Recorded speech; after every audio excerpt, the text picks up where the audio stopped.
And we're live. Welcome to the Business Law Podcast, a Warcraft podcast by the community for the community. I'm your main host, Sparty. I'm here with my co-host, Midgettes. Hello, Midgettes. How are you this fine evening? Great, and how are you, sir? I'm fantastic. You know, this is episode 33. Is that a I lucky can't number? believe it. 33. That's 33 weeks-ish of doing this. I mean, it's awesome. Momentum's It's still been there. awesome. I like it. I enjoy doing it. I look forward to these Sunday evenings doing this podcast stuff. It's good. Good feedback. But today is episode 33, and we'll be talking about really preparing for Battle for Azeroth. It is, 36 days until the new expansion's released. Are you ready? You know, is your raid team ready? Are you ready, Midgets? The guild bank's ready. More or less. I mean, I saw a big note today. Hey, I've got an idea to restructure the guild bank, and so guild bank's almost ready, right? Took another project. Almost ready. Doing some things. But yeah, I'm still waiting. I still want to see where it's going, and I've got to catch up on my beta. But we'll talk more about what Midgets needs to work on. I know we have a bunch of things. Yeah, we have to start with the best, really the most important part of this podcast, which is my joke of the week. So, yes, Sparty's recovering from injuries. We'll talk about that, later on. Yeah, Sparty's joke of the week is getting beat on the wrestling thing. No, anyway. So, here's my joke. Be ready. Be ready for this one. Are you ready, Midgets? And the rest of you? I'm as ready as I'll ever be. There was an explosion at a cheese factory in France. Debris everywhere. Oh, man, that's a good one. That makes me smile and laugh every single time. That is fantastic. I don't know which I enjoy more. Your thinking it's funny or your reaction to the joke. Yeah. Well, it's not generally the joke. Anyway, my joke was awesome. Moving on. So what happened in this week in Blizzard and Warcraft? Well, I believe, and you might have even been involved with it. Blizzard yes. had a Battle for Azeroth beta key giveaway. And I believe you got to stream part of that. Why don't you tell us a little bit about it? Yeah, so this was great. And this is, Jay from Blizzard always reaches out to the streamers, the content creators, whether it's Towley or Trade Chat or, guys like me, right? I mean, it's a great way to, still show us they care about even some of the smaller streamers. And so they asked us and said, hey, we're doing this thing on Friday, where you just, screenshot a corpse of opposite faction or an NPC or whatever for beta keys because they still want to give away the last bunch of keys. And I said, this is an awesome opportunity. I'd love to do it, of course. Here are the only times I'm available because I have to put my kid down to bed. And so, we made it work. And I was a 7 p.m. to 8 p.m. time slot. And I was looking at, what can we do, right? So Warcraft's going to host us for this awesome thing, and we need to really showcase what we do in our community, on our stream, all that stuff. So I said, okay, well, listen, it's a little PvP focused, right? Because they want screenshots of dead NPCs and dead faction leaders, whatever sort of other streamers doing PvP stuff. Well, I said, okay, let's put our own spin on it. So we did For the Alliance, which is a big community thing. We got some Zeros to Heroes, some DJs, plenty of viewers there for the Alliance achievement. So we killed all those Horde guys, and of course Sylvanas for last. But we also did some really cool stuff. We showed them Soccerfish, right, which is the whitewater carp that you throw around, and people love that. We did a foam sword fight, which was really awesome, a free-for-all one. We did the tightrope challenge, which is also great, and then we did a dazzling rod challenge, which is, again, these are all staples of the stream and the community, and are all some really cool, fun events, which is what we wanted to showcase. But we did the dazzling rod one in Storm Peaks, the Mine Maze, which was absolutely friggin' hilarious, and yeah, definitely one of the highlights. Idea. Yeah, no, it was a great idea. It was a great twist. Okay, our ideas come sometimes last minute, and they're fantastic. And that was one of them. Like, hey, go there, go do your dazzling rod here, and we did, and it was fantastic. And so, of course, I recall we were life gripping and slow falling. Yeah, that was really frustrating and annoying. So, of course, Sparty's really good at these kind of things. So they find any way to really screw me over, whether it be life gripping me into mines or giving me slow fall so I can't land and I can't shoot the dazzling rod. I still came in like third or something. Anyway, we gave away the winners. But then you went and had the what was it in McCree, the wrestling match, and lost. So well. So we're never gonna let you forget that. So the story about this McCree wrestling match, I was undefeated. Like, I've defeated 1,000 people at least at this McCree wrestling match. You guys know the one where you jump into the NPC and then you do the 4 little abilities. I was undefeated. I was like on this longest winning streak ever. I was Azeroth's reigning champion. And for some reason, I had miscalculated the math and energy levels in order to get the most efficient way to win. And for some reason, I thought it was 90, and I think it was either 80 or 70. And so I got You lost destroyed. twice. I And face one. a slight miscalculation somewhere, and I couldn't believe it because I had never lost at this thing. So I'm gonna retire 1,000 to You're two. now retired. Yeah. I think it was a lot of fun. Well, and one of the really fun things is you highlighted the Where in Warcraft. Oh, that was game awesome. we had found. Yeah, no. So Karithna, yeah, I mean, absolutely amazing job. Her and somebody else, I can't remember the other person's name. Basically, if you go to Karithne, it's KRUITHNE.net. And then just you can Google that and Where in Warcraft. I'm sure it's on the Warcraft website now. I think they highlighted it, right? Warcraft. They highlighted it the next day, and Yeah. I think we broke her server. Yeah, We're sorry. You're welcome, but I don't feel bad. Like I don't feel bad, crashing the server because that's on a cloud share thing. But the amount of traffic that thing got, and people absolutely loved it, right? So they saw me streaming it. I mean, they tweeted it a while ago, but really we put this in the forefront. And then Warcraft said, "Hey, this thing is awesome." And basically, it's a geography sort of guess where this area is. It gives you a 360 picture of somewhere in Azeroth. And you have to guess on a map where it is. And you have to get pretty close to where it actually is in order to get points, continue on to different rounds. And you have 3 lives. So if you guess incorrectly, you lose a life. Face is apparently our reigning champion of that one with over 200, proper wins. So, yeah, I mean, try to beat 200. I'll give you something nice. Send me a screenshot or something. I don't know. I'm beginning to think Face does everything best in game. Whatever. She's even higher ranked on the server than me on pets. Oh, well then, that's exciting. See, you like it. You like it now. You didn't like it so much with the wrestling. Well, I don't like losing, but don't mind other people losing. No, she's a joy to have in our community. We also, WoW Analyzer reached out to us and they made some changes. I think I like what I saw. Yeah, so WoW Analyzer, we had him on the podcast a little while ago, and we talked about how it works, things, different types of features, and issues with the WoW Analyzer itself. And one of the issues was fight downtime. So that big dead time during Argus, for instance, right? That was sort of not it was factored in right now, whereas it counted as dead time. Now they found a way to isolate it out so your WoW Analyzer is more accurate on a fight like that, which is awesome, and I'm sure they're going to continue to improve it. They're working on it for BFA, but it's great. It's a fantastic thing. I think it looks great, and I'm thrilled that they reached out to us. Oh, for sure. Stumbled across another podcast, and I wanted to tell everybody about it because I think a lot of people will enjoy it. Oh.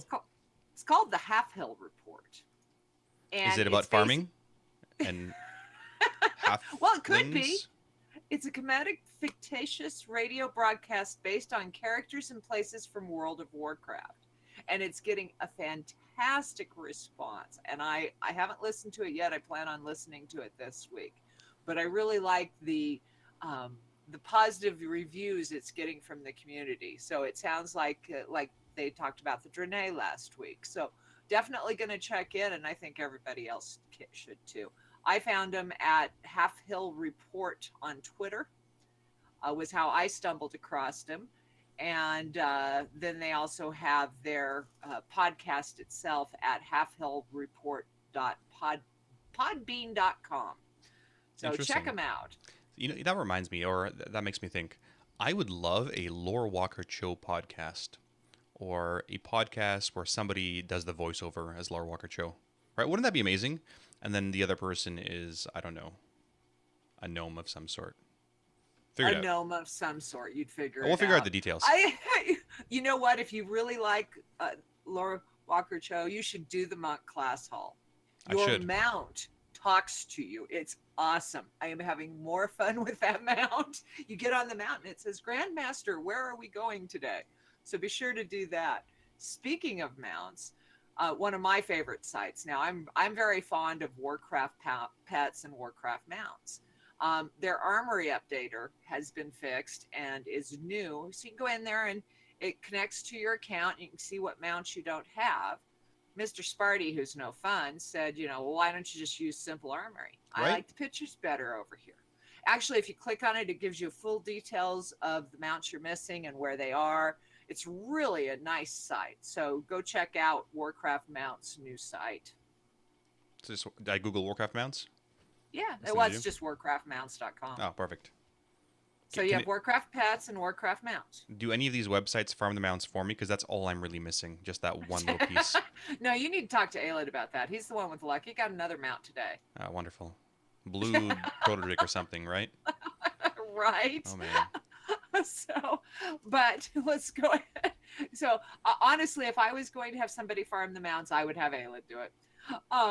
Did you see that the bounty for the world first Mythic Plus 30 was met? Yeah, that was awesome. So through Raider.io, Wowhead, and Warcraft Logs, they had a big bounty where somebody has to complete the world first Mythic 30, and I can't recall how quickly they did. I think it was just within a couple seconds, maybe.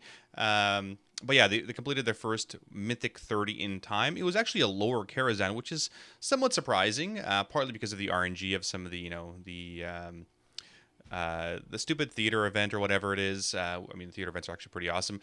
But yeah, I mean, it's surprising. I mean, normally I would have thought they would do it like in an upper Karazhan or something, but I guess it depends on the week. But yeah, that's awesome. And so they got Warcraft Platinum for Warcraft Logs. They got some other really cool stuff through Wowhead, Premium, and Raider.io as well. So I don't know. It's awesome. It's incredible that the players are going that high.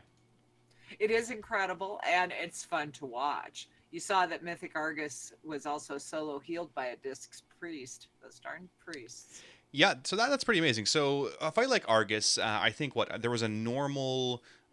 Argus was 3-manned on a normal, 5-manned on a heroic, which is like, it's awesome. I love undermanning stuff like that. And then a Disc Priest solo healed it, which is awesome. It just means you have a ton of DPS. You're bursting things down before a lot of these things happen. And Disc Priests are quite solid. So it's going to get to the point where I think next week, Mythic Argus is killed by a guild only using Guitar Hero controllers, right? I saw that in one of the comments section of that, and I laughed. I'm like, you stole that one. Well, totally. But you know what? There's Rootism. If you guys don't know who Rootism is, he's an awesome dude. I remember when he started off just leveling with his feet. Basically, he had a Dance Dance Revolution pad, and he just leveled that way to move forward and then to attack and that kind of stuff. And he's done all these crazy things now with Overwatch, and it's awesome to check him out. Check him out on Twitter, Rootism. That's with an E-I-S-M. But yeah, he's awesome. And yeah, maybe we'll see him doing Mythic Argus with a controller, or I'll invite him over or something. We probably should get him in here because he's an interesting guy. Oh yeah, for sure. So there isn't much to talk about in beta because they keep getting more and more people beta access. At this point, I think pretty much everybody has it, and it's only 36 days away. Mm-hmm. But they did show the new the city for the Dark Iron Dwarfs. I can't wait for that. My shaman's going to be a Dark Iron Dwarf. Is the Dark Iron Dwarf city under a rock? No. What do you mean, no? No. It's in black whatever. So under a big black rock? Yeah, well, sort of. Where the actual instance is? Which one is that? Black Rock Foundry? Black Rock Depths? Yeah.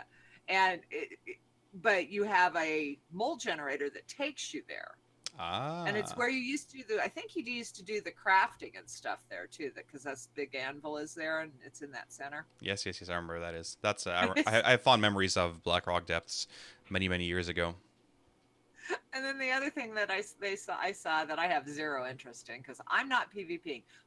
We'll talk about that. But the Duelers Guild in BFA.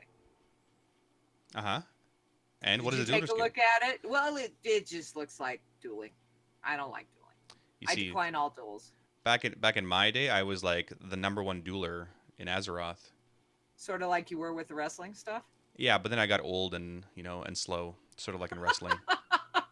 And miscalculated things and miscalculated. But I'm sure I'm in the Hall of Fame of dueling, like I'm in the Hall of Fame of wrestling in Azeroth. We'll keep that in mind.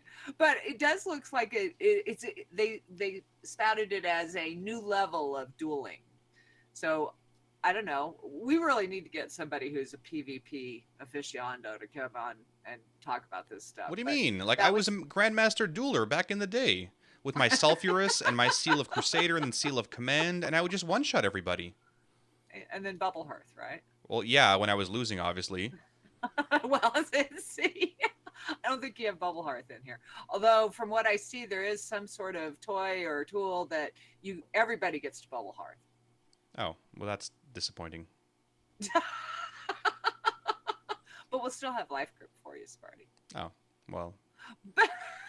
And just think, with BFA coming, you'll be in a group. I can only hope you have a lot of neuroscience silencers with you. Oh, I got to stock up for sure. It's going to happen But again. it's coming, so we need to start preparing. What do we do now? Yeah, so it's 36 days away right now, and I'm sure the game is absolutely finished at this point, and all the tuning is done, and it's more or less bug free. Which I'm glad you're convinced. I don't think the rest of us are. Yeah, no, there's issues, and we can talk about those too. But yeah, so Wowwood came up with a great thing as well, and we always showcase the Wowwood stuff. What to do before Battle of Azeroth? They've got a great list of things to do, and we'll highlight a couple of them. So the first big one is The Chosen. The Chosen is an awesome title. I love it. It comes with some really cool transmog pieces. So that's all going away, I believe, with this pre-patch, which is likely coming very soon or sooner. But yeah, I know a lot of different teams and players are racing to get this thing done. We're going to start doing a couple sail runs, if possible, of these Chosens. It takes 15-20 minutes to get done. Basically, you need to complete 3 bosses without dying, and it's an individual achievement, which means if somebody else dies in your party, well, that's fine. But if you survive through Odin and then Guarm and Helya, and just blast right through it, then you get this awesome achievement. It's gonna go away. But yeah, it's awesome. I'm so glad we got it. We got it during a sail run a long time ago, and that was when it was a little bit tougher to do. But now, just with all the concordance, you can just blast through things so quickly. The fights are a minute 30 seconds long. They're super quick, right? So it's a little bit tougher to screw them up, I think. Well, I think, we made an attempt at it today, and a lot of people had never seen it, and they got the slicing balls and the slicing balls. They just ran them all through all of us, and we all died. Oh man, so you gotta watch out for the slicing balls. Next week. Yeah, and that's fine. They have plenty of time. People have plenty of time, right? And you got to see it first. It's tougher to experience, and it's one of those fights where Agarmar Stride, that's a winner for sure. Allows you to run really quick on Helya, away from those cutting balls. I think we've got at least another week, and it is not for sure it's going away. It's just guessed that it's going away with the pre-patch. Oh. There has not been a confirmation, I don't believe, on that. Okay. Another thing that you want to get is your cutting edge. Yeah, no, it's great to have it. A while ago, I saw that you got it, last week? Did we talk about this last week? I can't remember. I got it on Friday.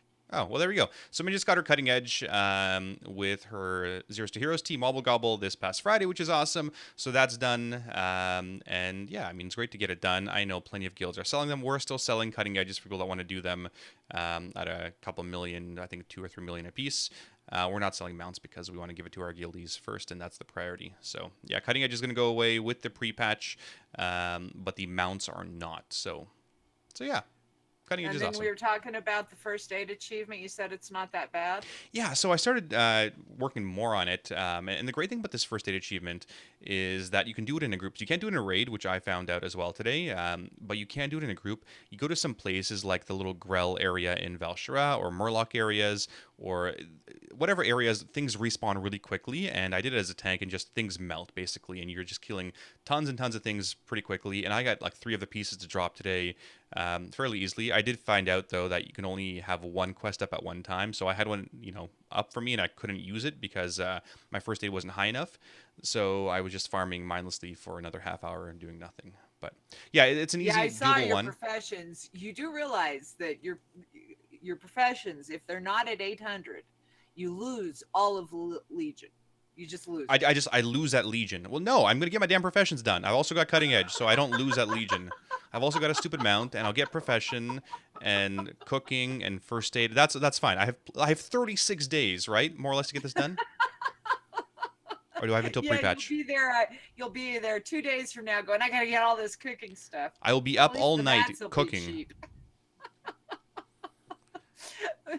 So what about the Brawlers Guild? Because you need to go in, and there's a mount and a pet. What? And yes, there's another. I did Brawlers Guild 5 years ago. Do I need to do this again? No, it's a different one, and it's another set of achievements, and you have to go through and do it all again. And this one isn't confirmed to go out, but they do suspect that it will go away, and so it should be on your list. But why? Like I got all the achievements. They're all feats of strength now anyway. Like, so there's new rewards I need to get. There's new rewards, there's shirts, there's new achievements. You have to I go don't care through about and do all the shirts. same Are there pets and things. You mounts? get there's a new pet, there's a Oh new my god. Okay, I got to do mount. this. So I know what Sparty's going to be doing. You guys will be all doing the Brawlers Guild together. What are the viewers after? Yeah, I mean, I'm curious what you guys are. Brawl's Guild is really easy. Thank you, Salas. I'm that's reassuring for me as someone who plays a holy paladin and doesn't know how to do red at this point. But what are you guys after? I'm curious what the viewers are trying to finish the last 36 days or potentially 2 weeks of the pre-patch, trying to get certain things done, whether it's chosen, cutting edge, different achievements, whatever. I know Mage Tower appearances, so I've got my Holy and Prot one done. I see on my Twitter feed more and more people are getting, all 36 complete, which is awesome that they have this many alts to play, whereas I just focus my Paladin and my Warlock. And so so some of these guys are trying to finish up Mage Tower, says Amenuels.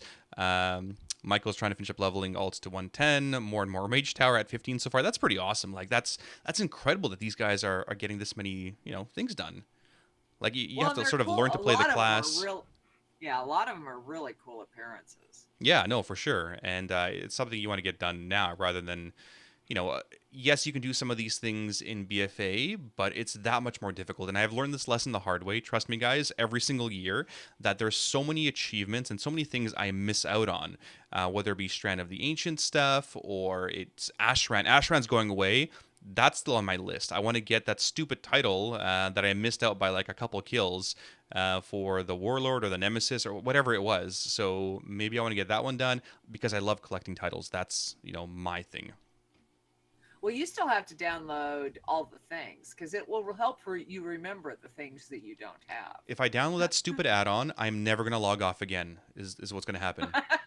Which is why you haven't downloaded it yet. Pretty much. So we're talking about the pre-patch. Do we have any speculation on when it's supposed to pop? Yeah, so the speculation's either going to come the 17th, which is the most likely one because they announced PvP season ending roughly about a week ago, which, 2 weeks is fairly typical, and that's around the 17th, which it'll come out.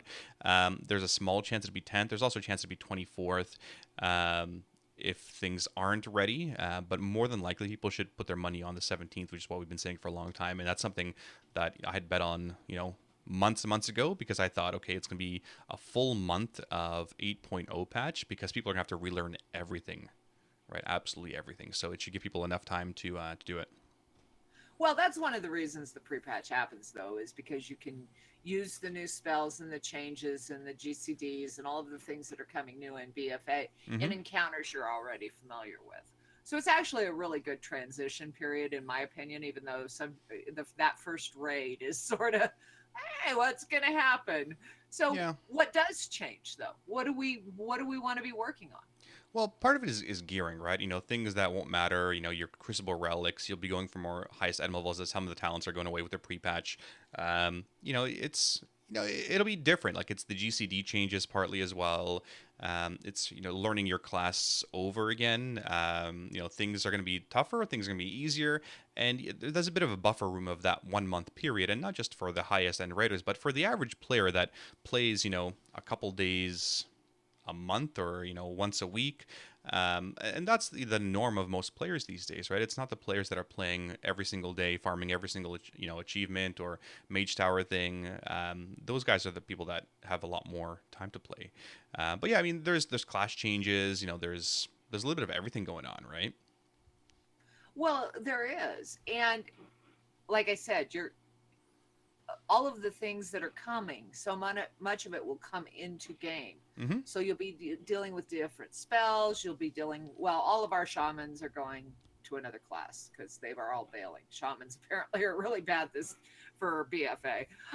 So I'm going to have a bunch of priests in my raid because I think they're all going Dust Priest. Yeah, they're all going to solo heal, Mythic Argus. Yeah, we'll be talking about that later. I use the time too. That's when I usually every X pack I take the time and wipe my UI and start fresh. Yeah, that's a pretty good idea. And I know you delete your WTF and you remake your UI, remove old add-ons, start with a clean slate. That's always a great suggestion. Generally with pre-patch, right? Don't do it at BFA because you want to be spending that time leveling and doing that kind of stuff. When pre-patch comes out, the best, I mean, your add-ons are going to break regardless, right? Most of them are not going to work. They're going to need to be updated. You have to wait a day or two until all the things are updated, and get plenty of LUI errors. But the best thing to do is just start a clean slate, redo LVUI and Voodoo and all that stuff and reinstall stuff, and reset things for how you want them. We have plenty of coaches' corners and suggestions on how to really make a really clean UI that gives you the right information, that's not too cluttered. I do this all the time, and my UI almost always ends up looking identical. But the great thing is you remove clutter add-ons that you won't need anymore, right? Things like RC Loot Council because of personal loot going in, right? Personal loot's going to happen in pre-patch, and we won't really need this RC Loot Council add-on unless they rework it completely to show upgrades. Right. Well, and a lot of them aren't supported.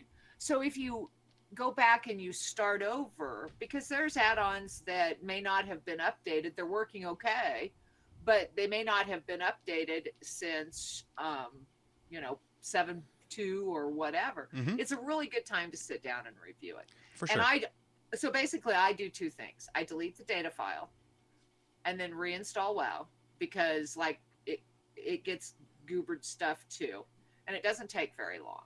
And then I delete the WTF, and I often change my UI completely and take the things I like and get rid of some things that I didn't necessarily like. I spent about a half a day. And then I just bring in the bare minimum add-ons that I want, and then I add them as I go along and see what's coming out, because there's always some new add-ons coming in. DBM is always one of the first ones I bring in, and LVUI. But I may switch away from LVUI. It's really buggy. Yeah, I mean, these add-ons have issues, especially as they grow. There's more and more bugs. Illusions had a really good suggestion of just, if you have beta access, one of the best things to do is set up your UI on beta, and then you can transfer things over from beta to live, right? And that makes things a little bit easier. I mean, there's both methodologies of doing it, right? Midgets is a way where you start fresh and start building up, or you sort of have things ready. That being said, with the second way, when you have things in beta, things may break, right? When it goes from beta to live, even though it's a similar patch model, some of those add-ons may still break for you. Yeah, just plan that it's going to take about a half a day, so don't do it right before raid. Yeah, and then those, these cleaning things are, this is where you take out your computer and you dust it and you clean your desk for this leveling spree that you're going to have, right? That's what you do closer to when BFA comes out. You clean the Aspen Gold off your desks, right? And throw away those Wendy's cups and everything else. And you make it nice and clean. And you get a nice workspace for gaming to make more room for later stuff. Spring cleaning for X-Packs. Exactly. All right. So what it was talking about leveling. Now I know the Death Jesters were talking about this mining stone that's going to have some XP. So how do you plan your leveling? I know there's some people who actually go into beta and plan their routes. Where do you? Yeah, so there's a number of different ways. So what I've done every expansion is I will level near the end of the expansion or the start of the expansion to really enjoy a lot of the storylines. It's difficult now because a lot of the cinematics are missing, and they do such an amazing job with the cinematics. I hate missing out on the story. So I don't never really use or look at MMOChamp or whatever to look at the videos. I experience them in game. I use what I've learned in beta to quickly level and max out as quickly as I can. That being said, there's plenty of add-ons and weak auras, and I know Zarania linked us one recently, and the Zygors leveling guides are out there as well. So those things, give you sort of the quickest path to go from quest to quest to quest to quest if you want to max that leveling experience and not really get the best experience out of it, I guess. But if you want to be the quickest to level. So those things do help out. Things and benefits and buffs that you do want to get. So the mining experience buff, right? War mode is the big one. So war mode, you turn it on, you'll be sharded, which basically means you'll be phased with other war mode players. I was playing beta the other day, and I'm playing on my Holy Paladin. Yeah, I played my Holy Paladin, leveling him. I'm doing the Teldrassil scenario, and there's a bunch of hordes trying to burn down Teldrassil. Sorry, spoiler alert. and I pretty much killed like 3 of these guys by myself. So Holy Paladins were awesome, and I was just so amazed with myself. It brought me back to my, championship dueling days. But yeah, War Mode's gonna give you plenty of extra experience. One of those things that you want to do with War Mode is probably run with a group. A lot of these quests, if you have a group that's pretty dedicated and gonna go pretty hard, things are a little bit easier. In terms of killing things, collect stuff in a group setting. There's also the experience gem. So the gem you put into your gem slot that gives you more experience. That one has to be prospected, mined from the new ore as well. But it Right, does which give you. is the same thing. That's the mining XP buff. Yeah. So that's what I meant. Sorry. The Because you mining. have to mine it. Because Yeah. remember, they were volunteering me to mine it. Yeah, so if you have miners, you basically prospect this ore and you turn it into a gem, and then you send out this gem to your players, and that helps you. That gives you a percentage increase for experience and leveling, which will make things probably 20 minutes shorter, whatever it is, if you're one of those hardcore levelers. And like Zar, we made a good point when we were discussing it. Mhm. Is if you don't get it right away, it's probably not going to be worth it. It may be Yeah. something that has more benefit For your alts at going least. I mean, forward. I think that's what And it's more geared towards. I'm going to be slower because I am not turning on War Mode. I moved to Storm Rage to get off of a PvP server. I am Totally not. fair. No. So I'm just going to be slow, just letting everybody know. And I don't want to hear about it. Yeah, no, I mean that's totally fine. And people can take their sweet time to level it, right? And I've told my players, listen, just go enjoy leveling experience, right? I mean, unless you're super quick, you're not really going to get an extra sort of reset out of it. It doesn't really matter too much. Enjoy it. That's what matters. It's not as if we're in Wrath and it's the first guild to steamroll through Nax again to get achievements. It's a whole different experience. So, like, I don't want to put too much pressure on my raiders. But yeah, I mean, enjoy it. It's going to be awesome. The story is fantastic. It's got such an amazing story, and the cinematics we can't wait for. So. Well, nobody likes to level with me because I go, oh, there's a shiny over here, and then I'm over here looking at treasure and all this stuff, and they finally get back to the quest. So It's better if I level by myself. But hey, speaking of leveling and all of that stuff, I know that a lot of the people that I've been talking with, and I know especially some of my shaman friends, they are definitely wanting to do main swaps. So as a player, how do you work that in, especially if you're on a raiding team, you already got a set spot as this? Where do you go with that? So, I mean, something we'll talk about in our leadership lounge in terms of, hey, I want to switch to a different spec or a different role, which is a little bit more trickier. So if you're going from, let's say, a Shadow Priest to a Warlock, it's not. I mean, it's fine. It's a ranged DPS to a ranged DPS spot, and it's a caster, so it's probably fine. The Shamans are swapping because people don't like the state of Shamans right now, whether it's Elemental or whatever, partly due to UCD changes and utility and that kind of stuff. But yeah, I mean, you sort of need to see, like, what is everybody else playing, right? I mean, if I'm playing a Holy Paladin and everybody else is looking to play a Holy Paladin, well, first of all, I was Holy Paladin first. There's only so much room for Holy Paladins in the raid, like there are Disc Priests, right? So if you're the Disc Priest in your group and everybody else wants to go Disc Priest, well, unless they vastly outskill you, you were sort of there first, right? I mean, you're more proficient and more, you really know that class and spec a lot more. So those are things to consider when you're looking to do a main swap. The other stuff is, hopefully you're playing beta and you really enjoy it, because the worst thing is, I see Disc Priests are really great, or Mistweavers are really great right now in BFA beta. I'm going to go play one and level one in BFA and, join my raiding team. Well, if you don't know how to play one and you find out you don't enjoy playing a Mistweaver, like I was, partly going to re-roll for Mist of Pandaria when Mistweavers came out because they were so damn strong. But it turns out I really didn't like it. So when I played them on beta, I hated it. And I said, okay, well, this is not going to happen. I'm going to stick with my Paladin the entire time. So yeah, I mean, playing on the beta and seeing if you actually enjoy the new classes specs, that's really important as well. Well, and you guys got to remember, there's a reason there's a term FOTM, flavor of the month, because they will make changes. And I think there's always a really hard tuning pass, usually the first raid, Sparty? Yeah, so that's the current plan as well, which a lot of players have their own thoughts on, and I'm on that side as well. And yeah, I get it. I mean, it gives you better numbers when a mass of players are doing this or doing this or doing this. It's really crappy for a lot of players though, because let's say, so right now, Mistweavers, amazing healers in beta. Brewmasters, amazing tanks. Windwalkers, solid damage. So you can't go wrong with the Monk. to the point where some of them are super strong and super OP. That being said, the pendulum swings both ways, right? And they try to get that fair balance between, but guaranteed if it's really strong, well, I hope so, right? I have enough faith in the design team that, if something's too strong, they're going to nerf it down and hopefully in line with the other ones. So keep that in mind, and that's what you guys should be expecting when, thinking of, okay, well, this guy's really, really strong. Okay, but what happens when it gets nerfed down to everybody else, and you're going to lose your druid, which has potentially better raid utility, right? A better raid cooldown, better tank cooldown for cocoon and revival. I don't know if it's a great trade-off, right? Especially when it's going to be brought back in line as expected. So, Well, and I think if you're on a raid team, one of the biggest things as a player is to make sure you're communicating out with your raid leads, because they may turn around and tell you, because I seem to recall last expansion you had a hunter that had zero desire to play any of the other specs, and you said that's fine, but we're only going to bring you in on the encounters where that spec is the best. Yep.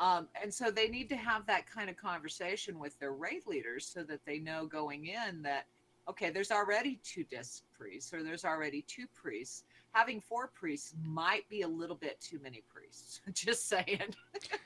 Yeah. You can only bring so many priests. Yeah, and really, you only know, as someone doing a main swap, you only know what you want to do. You don't know what everybody else wants to do. And hopefully, and we're talking about this in the leadership lounge, the leadership team, whether it's the GM, officers, vets, whatever, they already got a list of players looking to do a swap. So when you ask them, they're going to come back and say, well, you're the 5th person looking to roll a monk or the disc priest or whatever, and this isn't really going to work for the team if everybody switches to that one class spec, whatever, right?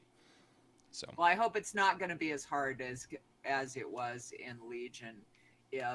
For example, and they're talking about it in the chat, the Outlaw Rogue was very, very strong. With the stupid roll the bones, yeah. And then it was nerfed. And our rogues had put all of their AP into Outlaw. And at that point, you're like, oh my goodness, I have to start over. So I hope that's something the dev team learned from. What I've seen in beta, it doesn't look like it's going to be as hard to switch, which is good, I think. I think that's an improvement. Yeah. But talking about that, what do you do as a player, and you're a rating player?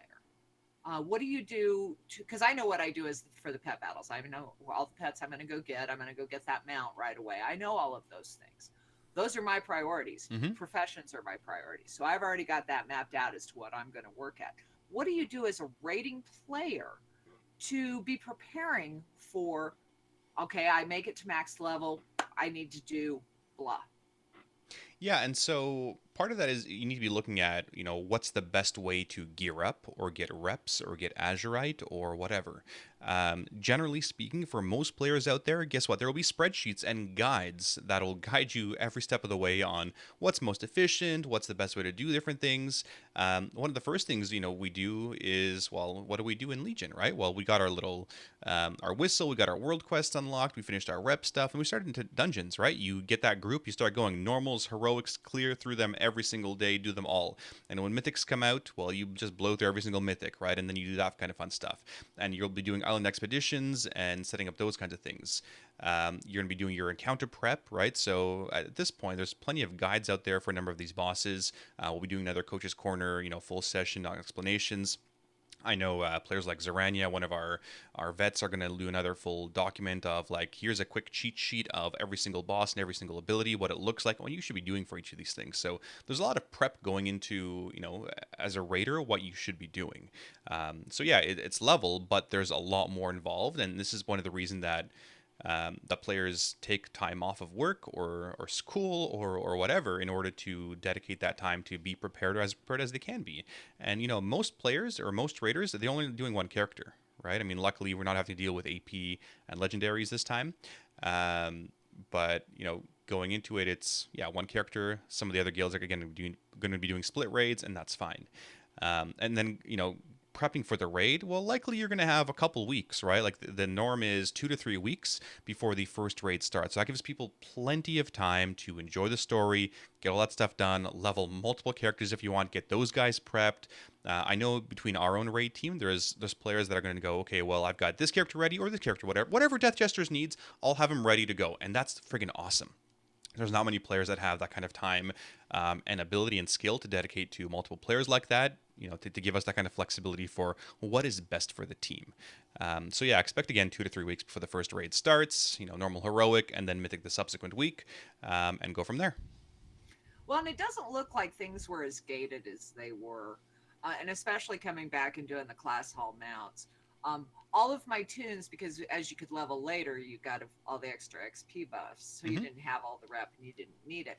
But I can tell you what, every one of my class hall tunes is, revered in the Broken Shore. So, I hope they're going to have less of that gating, because it did make it really hard to sometimes keep up. I know I struggled getting to the Suramar lines to open up the dungeons and things like that. What are your thoughts on that?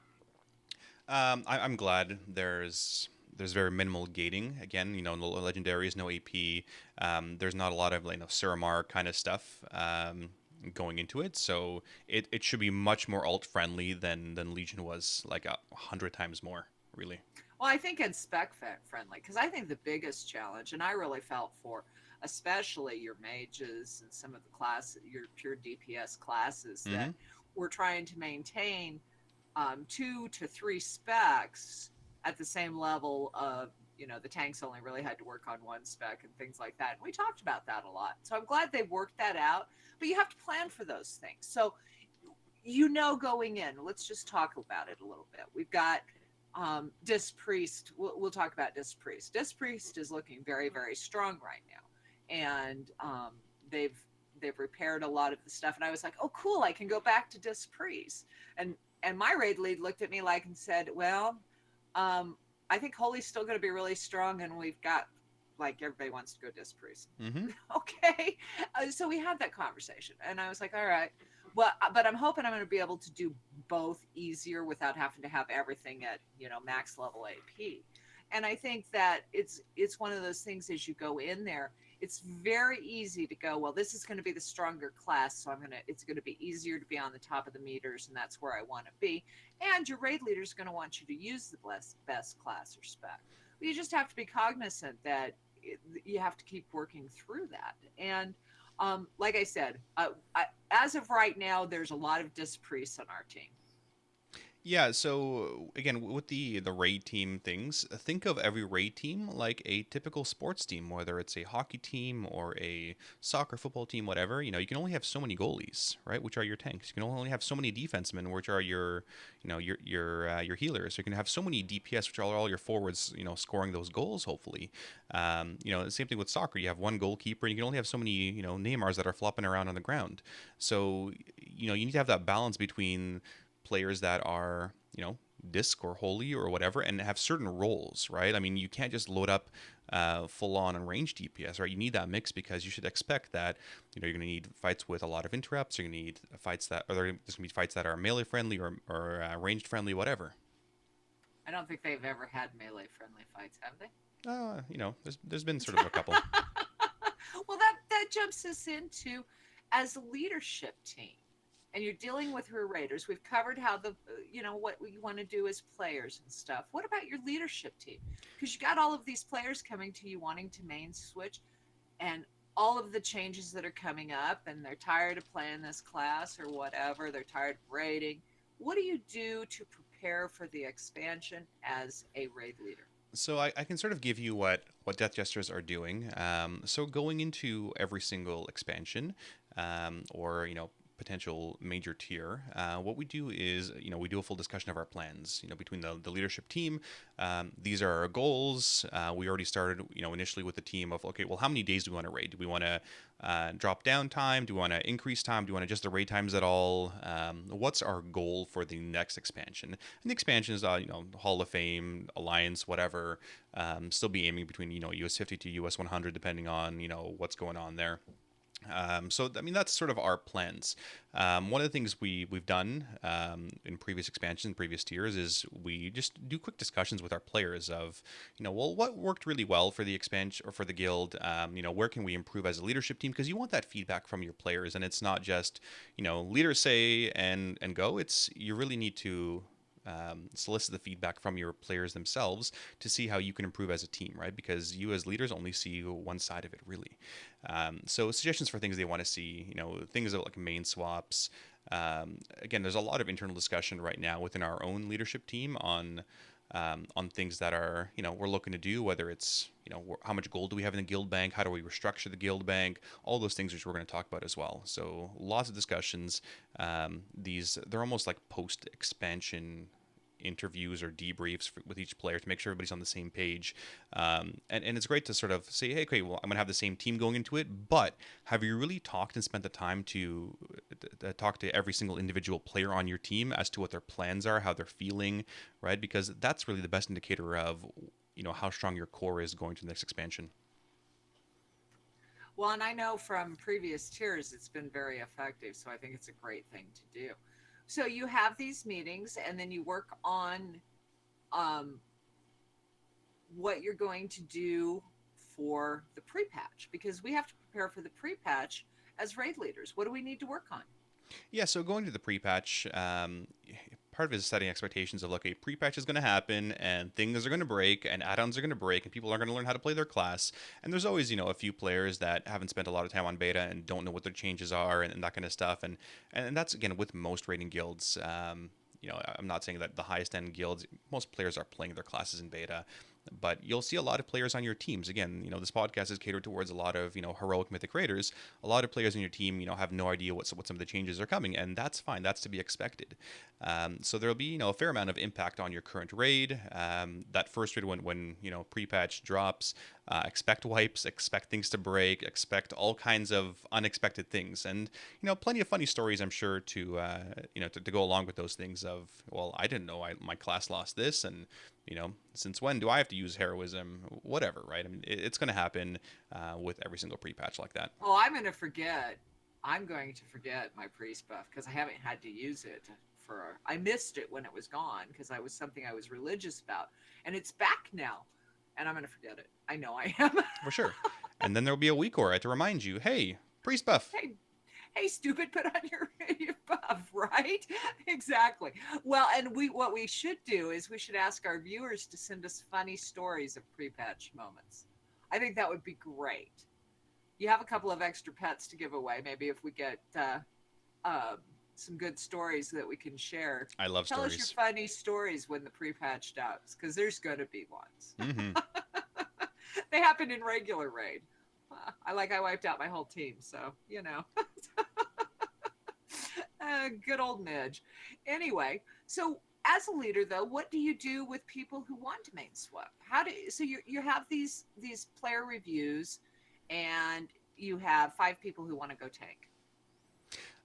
So going into it, right, we have a lot of spreadsheets, and thanks, a big credit to Severus, who's given us our little index of spreadsheets, and we've outlined things we need to get done for the next expansion. And one of those things are roster considerations, right? Who wants to do a main swap? Who's retiring? We know players are retiring from the team as of BFA, right? They've given us a couple months notice, which is awesome, and said, hey, I want to focus on school or work or whatever, and I'm going to play casually and, do whatever. And that's awesome. Real life more important, definitely every single time. So we need to have a good tracking system of, okay, well, we're losing this player, we're gaining this player. This player is looking potentially to swap from a range to a melee. How does that impact our roster? Can they play this melee proficiently? Those kind of swaps are sort of things the guild needs to approve. Again, it goes back to some of those flavor of the month things where, okay, well, we're potentially going to lose these 2 players because they want to roll to a monk. Does it make sense for the roster? Do we say yes or no to the person? Because ultimately, it's what's best for the raid team. And, if this person is really keen on playing that new flavor of the month spec, well, if we don't have room, then we don't have room, which means they may need to go look elsewhere. Well, is it worth risking losing this player for them playing flavor of the month?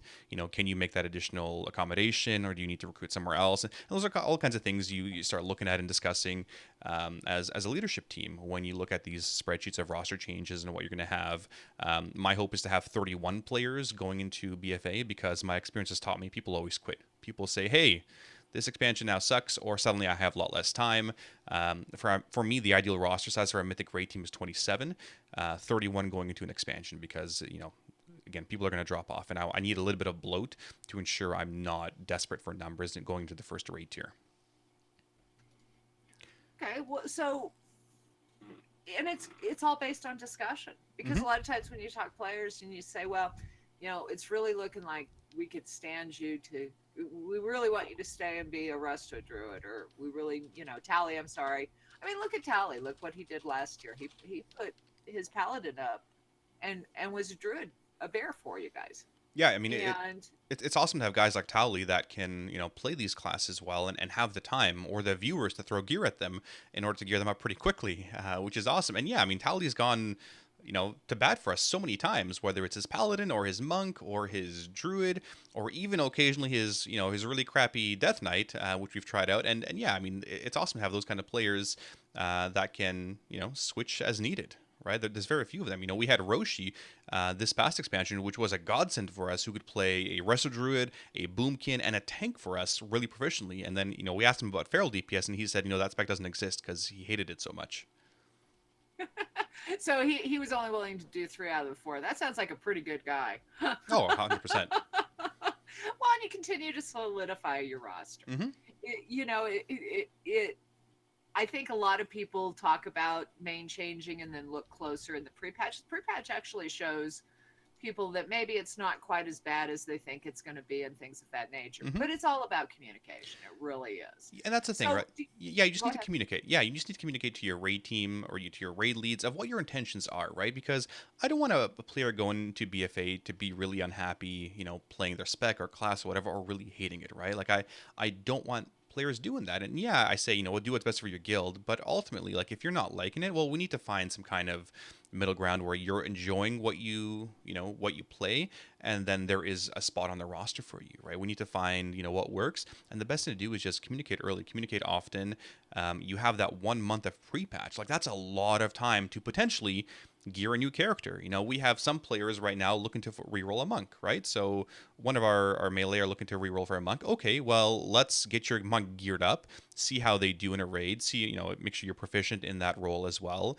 Start throwing gear at you from Mythic and Taurus, so you have a bit of an easier leveling experience, right? So those are the kinds of things that we're doing. But yeah, it comes down to communication. Communicate early, often, as much as you can. Well, and that's great about gearing the people up, because I hadn't even thought about that. Hmm. It's awesome to get them in and get that kind of, the gear and the things that are going to help them for the first half of the leveling experience. And some of the trinkets and stuff in previous expansions, I've brought with me all the way to raid, depending on how strong they are. Hopefully, we leave that one, whatever it was, from Withered Gem. I hope we leave that Oh one yeah, another back Arcana in Crystal. Legion. So I know that some teams are sort of taking breaks and slowing down, or even even your guild is on a 1 night clear. Most of the teams that are mythic clearing, they're usually done in 1 day, or 1 day and maybe a little bit more. So they've gotten used to not raiding 2-3 days a week. How do you start working back towards gearing up for the next X pack? Yeah, so this is a great part in the expansion where, we're doing 1 night clears, we're done within 3 hours. That's awesome. Now the focus is on, rebuilding some of the guild bank, and we're selling Gul'dan runs and Argus runs and cutting edge and like lots of mythic loot to get people, prepped for BFA. You're down to 1 night a week of raiding. Well, what do you do? Because you're going to be up to 3 nights a week again, or you're going to be up to 5 nights for some of the hardcore guilds. You got to start ramping up, right? You need to slowly get right into it, or slowly ramp up into it, and not just go from 1 to 5. And it depends. So for some guilds, I mean, for me, I've never wanted breaks for the guild. I think breaks can do quite a bit of damage to a raid team in terms of morale and consistency. And players, often play the game to raid. And if you're taking time off, you really risk losing some players. And we talked in previous podcasts of like, is the grass greener here, and how much are you watering it, and that kind of stuff. Well, they start looking elsewhere because, well, those other teams are raiding, or those other guys are doing progression, and we've decided to stop progression entirely, and that can really potentially hurt raid teams. Here, when it's on farm, it's fine. I mean, it's 3 hours a week to dedicate to this stuff. Awesome. Tomorrow night we do stuff like Guild Survivor. We do, a lot of stuff. We have a huge community outside of just the raid, which makes it a lot easier for us. Not a lot of guilds have that opportunity. So yeah, you might want to start looking at doing things with your team again, start ramping up, back up to 2 days, potentially 3 days, whatever it is, whether it be sale runs or achievement runs or something. So it depends on the guild. Going into the week prior to the expansion, oftentimes we say, yeah, you got a full week, take the time off, go spend time with the family, because when that raid starts up and you're in a guild that is, a semi-hardcore guild like this one, you're going to be spending a lot of time in front of your computer, doing dungeons and doing all that stuff. So spend the time with your family where you can now, or play those other games now, because you'll be playing a whole lot of Warcraft going into it. So you start ramping back up, and then you take a week off right before the expansion? Well, yes and no. So it depends. You might take we're doing one night a week of raiding right now. Yeah, you might start ramping up closer to the expansion. I like to give people enough of a break. But right now, I mean, we're going to do a day and a half, potentially, depending on some of our sale runs. As long as really players are online doing stuff, right? It doesn't matter what stuff you're doing. A lot of our guys are doing achievements, and that's fine, right? So you're doing some Warcraft time. You're not, burning yourself out, because the last thing you need is people burnt out before an expansion hits, and then it hits them really hard, right? That big burnout feeling. So a little bit of both. Well, we're doing Guild Survivor, so that counts. Yeah, and I mean, Guild Survivor, that's just fun stuff, right? Like, that's fun stuff, and it's not stress, and it's not, raiding, and it's not that kind of stuff. It's super easy. Like, you're playing to win, and you're playing to have fun. You're playing for millions of gold, right? That's what Guild Survivor is all about, and really about building our community, which is something that we've been so good at. So while you're ramping up, do you start talking about what you're expecting from your raid team going into BFA, or does that come after they level, or when do you start having those conversations? Again, early enough in terms of gearing expectations. So as you sort of see things, you see what players are going to be in terms of item level, right? And that's really the big expectation of, well, going into Legion, it was, well, how many traits are we going to be expecting, right? Do you need to have 35 traits for TOV? Do you need to have the full artifact for this time, or 54 for Nighthold, right? Those were some of the expectations that you set. You'll be setting similar expectations for, your raid team potentially, right? I want everybody in, at least heroic gear, or this item level, or whatever, right? Because part of it is it sets the right expectation in terms of, we need to make sure we have a strong enough raid team going into the first week of normals or heroics or whatever. It also ensures everybody's putting in, a good amount of effort, or the requisite amount of effort going to that expansion. And then it's fair all the way across the board, right? I mean, players that don't have a lot of time, well, you still need to put in the minimal effort at least. And players that, that have a ton of time, well, they're going to go above and beyond regardless. So yeah, set those expectations with your team. And yeah, we have discussions internally, and then we have discussions with other guilds and see what other guilds are doing. Are our expectations realistic? Does it make sense for us to expect, this much gear or whatever, or this many Azurite stuff? Like, it depends, right? So some of those numbers won't be finalized until, the week BFA hits, or, as we get prepped for the first raid of BFA. Absolutely. Well, and I know there's been a lot of conversations within the leadership team of, are we going to want to have groups for Mythic Plus? What about the island expeditions? So we're already starting to have a leadership concept of what we want going in, so that when it does come out, we can say, this is what we're doing. But there's not only that, there's all of the things that we get to. So the islands and the dungeons, and getting into the Mythic Plus, and getting, a certain Azurite level. And a lot of that is going to be on the fly, and you have to be ready to go. And the people that are min-maxing, and most Mythic Raiders min-max, they're going to be heading for all of those places too. But you've got to have some goals and some topics and discussion and work and help. So Sparty, you don't have as much time as you used to. So it's really nice if, the guys, when you do log on, they say, hey, can you run a Mythic Plus with me? Those kinds of things. And that's a leadership, and that's a player. Now, I know when Legion started, you guys had Mythic Plus groups. You had pre-set up groups. Yep. I was curious, how do you feel that worked for you? And I'll share you my thoughts on that. Yeah, that's a great question. So here's my thoughts and philosophy with Mythic Plus groups and things like that. And this goes all the way back to Burning Crusade. So in Burning Crusade, we had, a tank, and tanks were so rare back then, right? I mean, they were tough to find. And basically it was a tank, it was a healer, and a couple DPS doing the same dungeons over and over and over and over, right? And it was the same group. And obviously, melee, it was a difficult time for melee back in Burning Crusade. when you have the same group of 5 doing things over and over and over, it's great for team bonding. Like, don't get me wrong, team bonding, awesome. You just have to be very careful because there's a line of team bonding and there's a line of, well, only 5 of us do things at once, right? It looks sort of cliquish, and cliques are the last thing you want in a guild. You need to destroy them, eliminate them, just do whatever you can to break them up, and you need to really, mix people around. Going into Legion, we had a really good mix, I thought, of players. Some casual, some people doing alt stuff, because we had everything set up in spreadsheets of like, you're doing with this group, and make sure you get your 15s done or your 10s done, whatever it was. And people set up, in a certain way to maximize loot potential, which sort of worked. It didn't work that well.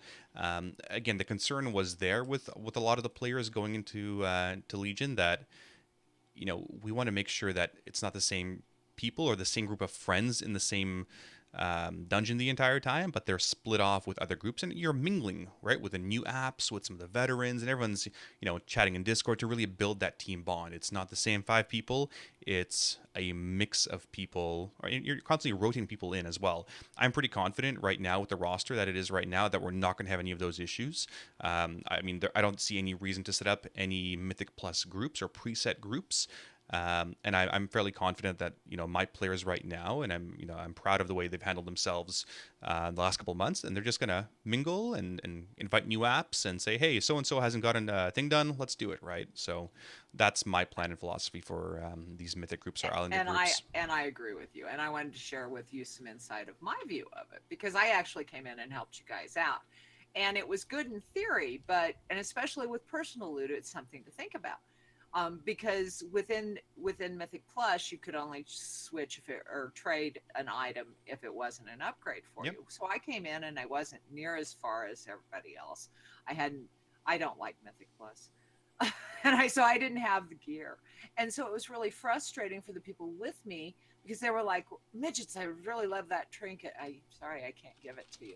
So it caused some additional frustration. So I think that when you guys were doing it, because you didn't have enough healers and you didn't have enough tanks, and so you asked in the community. One of those things is having that kind of understanding going in, because we're going to have more challenges. I think the adjustment to personal loot all the way through the board is going to have a lot of challenges, especially in this early gearing stage, especially in Death Jesters, because they're used to the DPS being geared first. That may not happen this time around. We'll see how it works. Yeah, and that's one of the things on our list of how are we going to handle those kinds of things. When a healer doesn't need this upgrade, well, which DPS do we give it to? Essentially, that's some of the things to still talk about. That being said, though, dungeons are currently all personal loot, so that really won't change too much, right? Because all these Mythic Pluses, things like that, not too much. Well, and the thing is, when you get into the raid instances, and that's, one of the things that we're going to be talking about, you have to decide how many normals you're going to do. When do you make that change from normals to heroic? Yep. So how do you have those discussions? Where do you make those decisions, Sparty?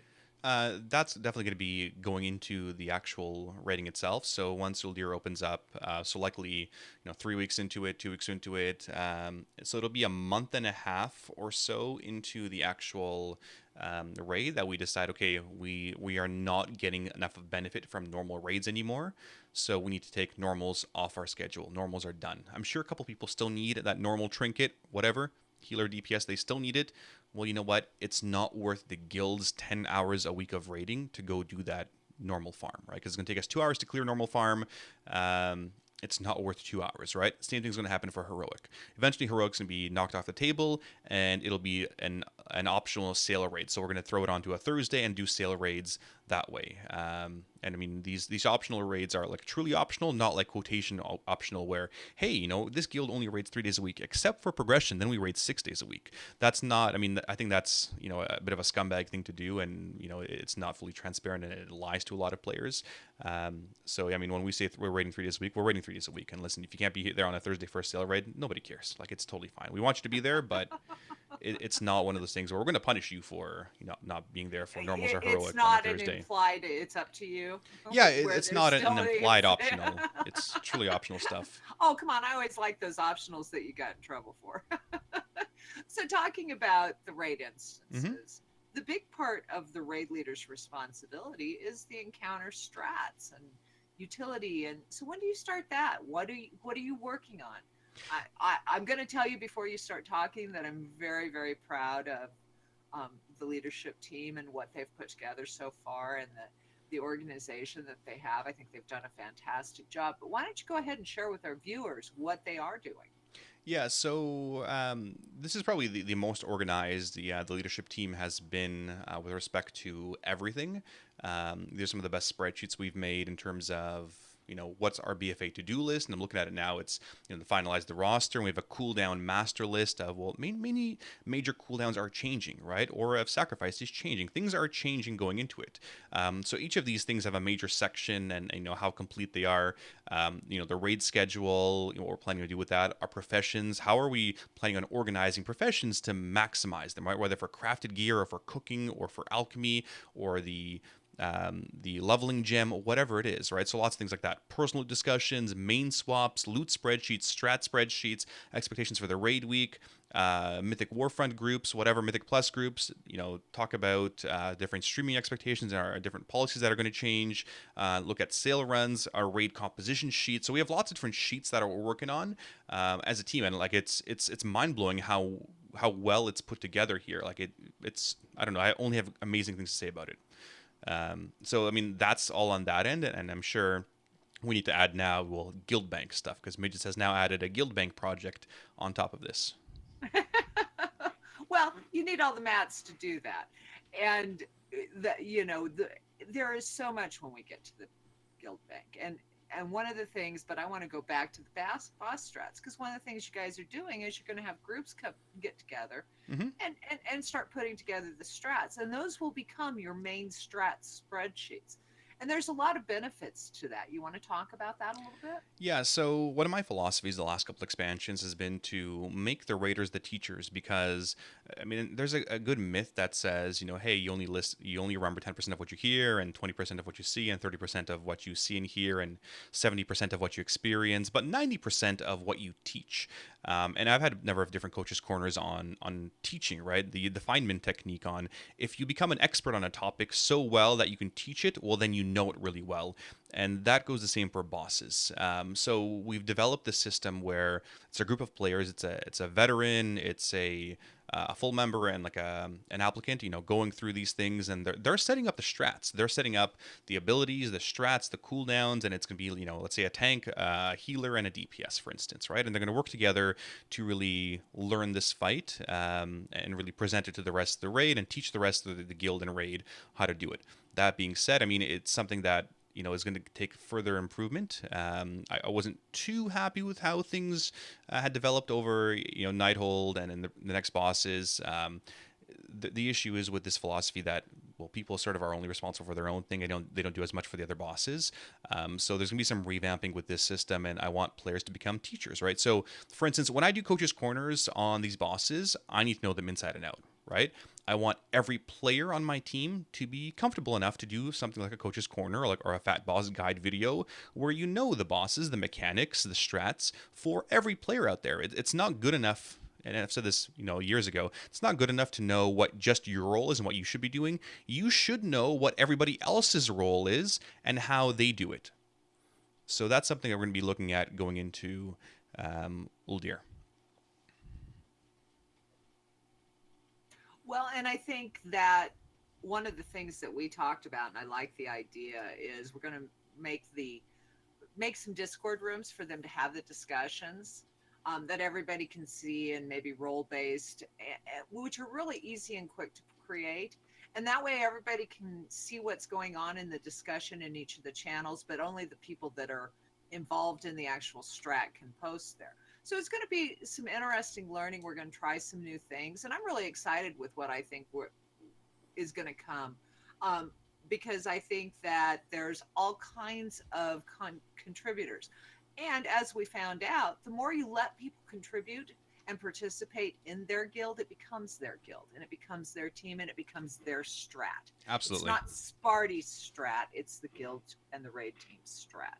And I think that's what we're working towards. And I think it's going to be an awesome framework as we continue to develop it for great growth. Plus, it doesn't put all of the work on one person. And we've talked Yes. about that too. As officers and leaders, you can't be the one to do it all. And so it's something to remember. And so Midges has now taken most of Sparty's soapbox and my closing thoughts, which is totally fine, right? I mean, yeah, don't put on one person. The ownership should be on everybody. That way, they're more invested in the team and they're more invested in the guild, and that's the right philosophy to take. Give some of those duties to the other players.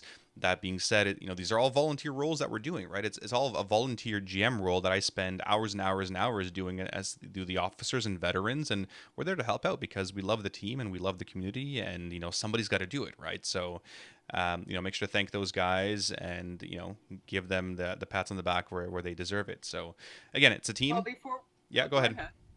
No, go ahead. I already took away your rant, but I don't want to forget my guild bank. Yeah. Okay, let's talk about your guild bank really quick before we move on. Well, part of the planning is the professions, because we're going to need to max out our professions. We're going to need, typically we've needed the Dark Moon Fair trinkets. Every X-Pack, those are some of the best trinkets out there. We're going to need feasts. We're going to need the new flasks. We're going to need the new gems and all of the enchants. And so one of the things that you need to do in preparation for Legion departure is you need to start depleting your guild bank so that you have room for the new stuff. And then you need to be planning what you're going to do, what's going to be the priority, how your team's going to work, who's the enchanter going to be the main enchanter in raid, those kinds of things. And you need to have those discussions too. It's really going to make a difference. We found out, though, after a full expansion of Legion, that perhaps just one person having cauldrons wasn't the best idea in my team. So, having those kind of things in place too. I used the time to liquidate the items. I've cleaned out most of the guild bank at this point, and now I've proposed a new look, because I want to change some of the things. I want to make it more open to people, less restrictive. And you make those decisions based on your roster and your team. We can have higher stacks. I don't think anybody's going to take off with the guild bank, and if they do, I'll open a ticket. There's a lot of things you can just look at differently. So the guild bank and preparing your professions, we have an entire spreadsheet. Scan took the one that we did last tier and has improved it and has it all ready with all of the things that we need. So we're in good shape, I think. Kudos to the team. Yeah, again, it's kudos to the team. And in terms of professions and things like that and guild bank, it's a lot of learnings, right? So, fair disclosure, we started the expansion with 36 million gold, through sale runs and things like that. With guild bank stuff, I've been more hands off with that because I've trusted the officer team to deal with it. The way we handled guild and crafted stuff wasn't the most efficient way, and I felt, afterwards it was a big waste of gold and a big waste of guild's gold. So that's definitely a big learning on my part of make sure I have better scrutiny of what's going on in the guild bank and where things are going, make sure I approve of some of those things and make sure they make sense. But yeah, I mean, going into it now, now is the time to restructure the guild bank, see what needs to be done, set up professions, craft the trinkets, DMF stuff. Think of the guild bank as a grocery store, right? You guys go to the grocery store, you get your steak and you get your veggies, your fruits, whatever, and your sauces, and you go home, right? That's your guild bank essentially. But whoever thinks about where does all this stuff come from, right? Who farms this stuff or who restocks the guild bank? There's a lot more behind the scenes than, just the grocery store, right? And you need to set up some of those back end things early enough that you are prepared. And really, raiders should not be focusing on, I got to go farm mats. Now, this isn't vanilla, guys. You shouldn't be farming 8 hours a day in order to raid 6 hours a day, right? We have people take care of this stuff, people that enjoy doing it, that are really good at this stuff. Raiders should be raiding, and the other support players should be supporting the team. Right. And that's what we're working on. So, since I took your rant, do we want to just close there, or what? I'm so sorry. You didn't write it down, though, so it's your fault. Yeah, so team game, prep lots, communicate lots, encourage communication, get ready for BFA, be prepared for changes, flavor of the month. We talked about it all today. It's been a long podcast, so it's been a good one. Yep, just get ready for BFA. Do as what you can to prepare, and if you're not sure what you can do to prepare, ask. Guaranteed, there is stuff to do. Your leadership team could use the support somewhere. People are stepping up everywhere, which is awesome. And I mean, if you're not sure what you should be doing, well, plenty of guides out there. WoW has got guides. We can give you the support as well. And of course, do your own post Legion or pre BFA conclusion stuff like Brawlers Guild and everything else. So there you go. Awesome. So our final section that's been a little overdue here, PonderWoWsa. So for those of you that are joining us normally, we have Guild Survivor Mondays at 10 o'clock. 2 guilds, 2 tribes, 1 sole survivor. And we're going to be interviewing some of our guys from last 2 weeks that got voted off. Some good drama happening behind the scenes. So we'll just bring them right in here and go straight to the questions. Here we go. We're going to pull in... Here we go. We're just going to unmute them in 1 second. Midges, if you wouldn't mind unmuting them for us, that'd be awesome. So we're getting right into this. We had a number of players voted off the last couple of weeks. We had some really good challenges too. So we took advantage of the Midsummer festival where we had players throw torches into braziers as one challenge. We had them catch torches, which was an interesting challenge in itself. And then we took advantage of the Dark Moon Fair races, the Dark Moon Fair rather, by doing races as well as the Dark Moon Fair cannon. So some of our players that were voted off were Heppy, Iron Dan, Hot Fuzz, and Short Film or Amy, who was a sub that week. But hello, guys. Hello. Hopefully you guys enjoyed your time in Survivor. I mean, it was pretty decent. You guys were there for a couple months, right? Yeah, I had a good time. Awesome. Oh, I had a blast. I'm kind of bummed it's over, to be honest. Yeah, we're going to talk about some of you guys being voted off here in a second. And Heppy, I'm sure the feeling's mutual. You enjoyed your time in it? Yeah, until I was betrayed by my ZTH brethren. Yeah, so okay, all right, let's get right into it. So clearly there's some animosity and some feelings as to what happened with these guys voting off. Iron Dan, we're going to start with you because, you guys were, all 3 of you, probably some of the strongest players going into Guild Survivor, and 3 guys I would have absolutely favored to win the entire thing. But, backstabbing happens and blindsides happen. Iron Dan, let's start with you. So what happened going into it, your vote? Tell us your side of the story. Well, I mean, we were going into it. We were down 1 as far as ZTH versus Death Jesters in numbers. So yep, we needed to try and convince one of them to come over. So we tried to. I think Hot was kind of in charge of that, so I'll let him talk about it. But yeah, the Death Jesters guy. Oh, go ahead. So yeah, going into it, you were on Team Jackalope. It was Heppy, Cafe, Illy, Iron Dan, Decel, Conrad, and Hot Fuzz, right? But yeah, I mean, so Hot Fuzz was in charge of getting some of the Zeros to Heroes over because you guys had what? Yeah, I mean, that's kind of how I framed it for Dan. Internally, I was thinking, okay, so not only do we have 4 ZTH to 3 DJs, but of the DJs, 1 at the time, Dan was still an initiate and Illy was an app.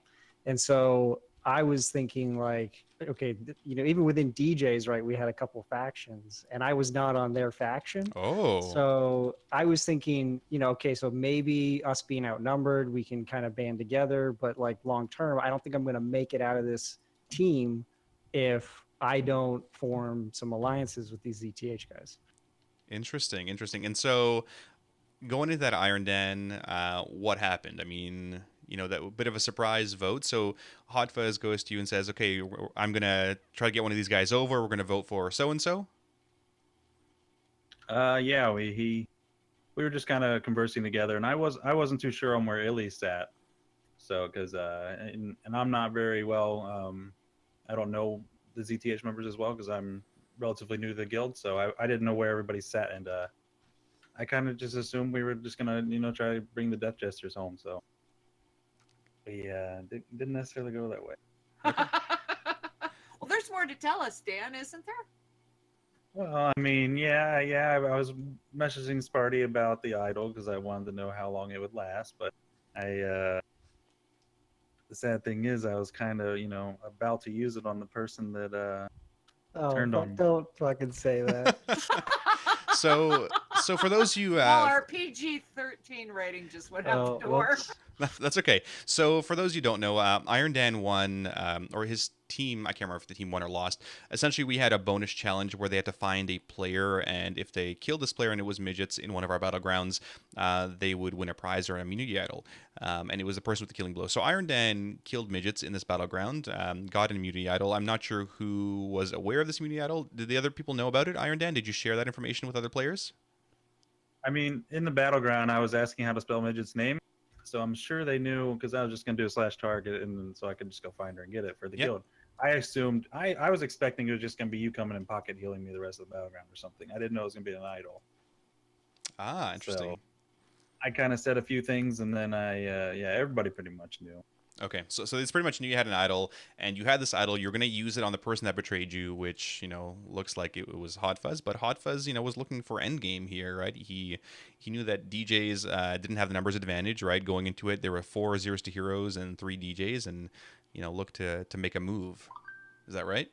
Yeah. So I mean, not only to get out of the Jackalope tribe, but then when I imagine when the teams eventually merged, did I want to bring 2 people that might have been part of a different faction, right, within DJs, so who I couldn't trust long term. So yeah, I was looking to kind of make an alliance that would help me towards the end of the game, at least to the final 4. Okay, well, fair enough. So Happy, I mean, your vote was also a bit of a surprise, right? You were voted off during the Midsummer week, and Zeros to Heroes had the numbers, right? Zeros to Heroes, I mean, it is a Jackalope tribe, but people still vote within their guild lines, essentially. What happened with your vote? I mean, I think we were all surprised to see you going home that day. I think part of the problem was I was gone the prior week, so I had to have a sub in, and by the time I came back, everything had changed. We had a completely new roster essentially, and some of the people that I talked to most were now on the other team. So coming back in and then having to go right and do the event without a lot of time in between kind of put me in the corner a little bit, I would say. And then the fact that Voodoo was covering up my torch icon completely wrecked me in the first round because I actually had it down really well. I had the system down really well, and then I realized halfway through I was like, I should have just bound this to a key like everyone else. That would have been the smart thing to do, but alas, it did not come to fruition. So, I mean, struggled a little bit on the Midsummer Challenge, and I know some of those guys, they bound that key and they were super quick to finish it off. I can't remember who was the first one to finish. Ash, wasn't it? Yeah, I think it was Hash, the first one to finish on that team, and he won it for Team Hyena, or rather, he got his own little immunity. But yeah, I mean, it was a good bunch of challenges. So going into it, right? What kind of behind the scenes dynamics are going on, right? Both, in terms of Happy and Iron and Hot. So Happy, we'll start with you. Was there a lot of behind the scenes stuff going on? So you missed the week. I guess you missed the week of the tribe merger, but you came back and the tribes were all switched around within that Zeros to Heroes tribe, or from what you saw, was there a lot of discussion going on, in terms of end game? I think the ZTH guys are a little less. I don't know what the word would be. They're weren't as tactful as the DJs were about it. They were a little bit more passive about it at first. I think they weren't really sure, how much we really needed to band together. I know in the first couple of weeks the plan was to sort of strengthen the team and just sort of pick off some of the weak links. That way we could make sure we were winning the challenges more often. But then, like I said, that shuffle completely sort of threw that out the door. And a lot of, Hash got sent to the other team, and he was one of the major people keeping us going in that realm. So coming back to it, it was just like a completely new ball game. So. Okay. And Iron Dan, what about you? I mean, so we saw part of it, but was there more behind the scenes dynamics? So there's talk of, let's keep the DJ strong and, we'll pull one in here. Is there more going on behind the scenes? I mean, yeah. There was a kind of a split between, the members and the initiates, and I was kind of on the fence between the two. I was kind of the medium, but as far as, goes with the Happy being voted off, it was, we were down with down to one. They had one more, and we knew that we needed to be able to convince them, so we went for the weaker links. We knew Happy has the influence, so we had to go to, one of the others to try to get them to convert over, and it worked for the most part, but in the end came back and bit me in the butt. Yeah, no, that's fair enough. So, Hot, going into the Darkmoon Fair Challenge, you were there for the race, and there was talk of you attempting to get the immunity idol. Before the race even started. Yeah. Did it happen? Was it worth it? I mean, do you think that's part of the reason why you were voted off? No. I mean, if I would guess at least half of the people in that race probably went and traded midgets. And yeah, I did, right at the before the race started, I was trying to be a little coy there and see if I could sneak it. But despite my 1 gold bribe, midget did not give it up to me. And I was definitely caught off guard by the immunity that Illy had. It kind of came down to RNG a little bit, to be honest. I do feel like I played the game the best I could, but at the end of the day, I didn't have that idol, and Illy did. So Yeah, I think that's part of it. What came down to. Just going into the votes themselves here. Let me find them again. Yeah, so Illy had an immunity idol, and 3 votes, counted, or for him rather, did not count because of that immunity idol. And then the other 2 votes were for Hot, coming from some of the other players. So, yeah, those immunity idols can make or break it. I guess if you use them correctly, right, Iron Dan? Sorry, I had to. There will always be a first. You can't believe you didn't use the idol. That's okay, but he went home with the best soap on a rope. It happens in every Survivor. There's always a first player that will go home with an immunity idol because of that blindside, and that was probably just a really well played blindside. In Iron Dan's defense, like, I was doing everything. I knew he had it, or at least I had a strong thought or theory that he did, and so I was doing everything in my power to convince him that, like, we had 5 votes locked in for Conrad or whatever it was. So yeah, it was definitely a blindside against him. And again, I would just say, like, that's just a good move. That's what you have to do when you know somebody has an idol, or you think they have an idol. You have to blindside them, and that's just a good Survivor play.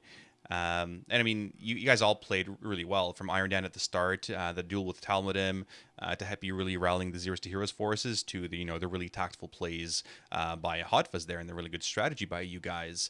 Any final thoughts there on Guild Survivor? What you guys would like to see in the future? Do you guys want to come back in a future season? Starting with Hot. I enjoyed it a lot. I thought the games ended up being more fun than I thought they might. The challenges, that is. My favorite is probably still crossing the ropes on the mammoth or the yeti. That was a lot of fun. I enjoyed it. So, yeah. I think we just kind of put those highlights lock those in and continue finding more awesome game ideas like that, and it just ends up being a really engaging experience. Awesome. And then Happy? I think next year we should be able to use our tanks for the 1v1s.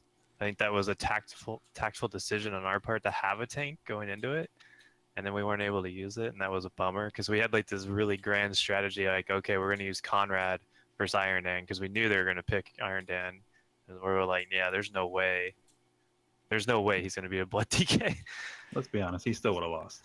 And then basically that 1v1, Paladin versus Paladin came down to like 1 GCD too. So I guess it ended up being pretty entertaining, but it was quick. Dan still had his bubble up. Oh, did he? Yeah. they were convinced that he had used it. I was like, I don't think so. But I think maybe Tal bubbled way too soon, to be honest. But it was an auto bubble proc because he's dead. Okay, and so Iron Dan, final thoughts from you? I loved it, and being a new member of the guild, to help me, create some bonds with some people, and then separate some bonds with others. But, hey, okay. In my defense, okay, the following week I gave you like priority, raid positions. Okay, that's where I was getting. I'm gonna be able to use that going into the new expansion to be able to get out of important roles, and so I can just pad all day. Hey, remember that time you voted me off? Yeah, I don't want to do the bitch interrupt duty today. No pods for me. But as far as the the games went, it was super fun. I had fun every night, and I was bummed that we couldn't do it more often. So definitely maybe more stuff would be a good thing. But like I said, it was a good time. I definitely will participate next year if given the opportunity. Awesome. And then final thought from you, Midgets, as to really the benefit of running these kinds of things, and I guess the amount of work that goes into setting up and running Guild Survivor, and obviously the difficulty working with Sparty. I've been working with Sparty for a long time. That's not a problem. I think that Guild Survivor is one of the best things that we do with the Guild because it's just a lot of fun. And I have fun watching everybody, including just the conversations tonight. I have to say that 3 people that are in the room with us, I felt were going to be in, the last 5. So it was all very shocking to me. Hot, I felt so bad when I had to respond to you and tell you that it was so sorry it wasn't a good, it was just a present.